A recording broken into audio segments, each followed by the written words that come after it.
જય શ્રી કૃષ્ણ. શ્રી કૃષ્ણ ભગવાનના મુખેથી બોલાયેલું શ્રીમદ ભગવદ્ ગીતા જે વિશ્વનો મહાન ગ્રંથ છે, એના હું અમુક ફેક્ટ્સ આજે આપની સમક્ષ રજૂ કરવા માંગુ છું. જેમ કે ગીતાનો ઉપદેશ યુદ્ધના મેદાન વચ્ચે થયો હતો અને શ્રી કૃષ્ણ ભગવાને અર્જુનને યુદ્ધના મેદાન વચ્ચે ગીતાનું જ્ઞાન આપ્યું હતું. ભગવદ્ ગીતામાં 18 અધ્યાયમાં 700 શ્લોક છે. માત્ર 700 શ્લોક હોવા છતાં પણ આખી જિંદગીનો તેમાં સાર સમાયેલો છે. ગીતાનો અનુવાદ 75 થી પણ વધારે ભાષાઓમાં થયેલો છે. મહાત્મા ગાંધી અને એલ્બર્ટ આઇન્સ્ટાઈન બંને શ્રીમદ ભગવદ્ ગીતાને ફોલો કરતા હતા.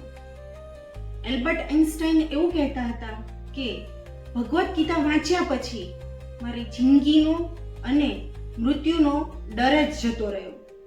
ગીતા માત્ર એક ધાર્મિક ગ્રંથ નથી, પણ એ લાઈફ મેનેજમેન્ટ બુક છે. અને હાર્વર્ડ અને સ્ટેનફોર્ડ યુનિવર્સિટીમાં પણ, આવી મહાન યુનિવર્સિટીઓમાં પણ આપણે ગીતાનું જ્ઞાન શીખવાડાય છે. ભગવાન કૃષ્ણએ અર્જુનને પહેલા વિદ્યાર્થી અને પછી યોદ્ધા બનાવ્યો. એટલે જ્ઞાન એ જ મોટું શસ્ત્ર છે. ભગવાનનું એવું જ માનવું હતું.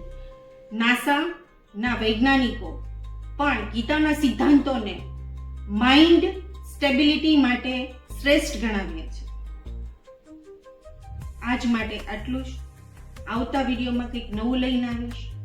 અને મિત્રો, જો આપને આ મારો વિડીયો પસંદ આવ્યો હોય તો લાઈક, શેર અને મારી ચેનલને સબસ્ક્રાઇબ કરવાનું ભૂલતા નહીં. જય શ્રી કૃષ્ણ.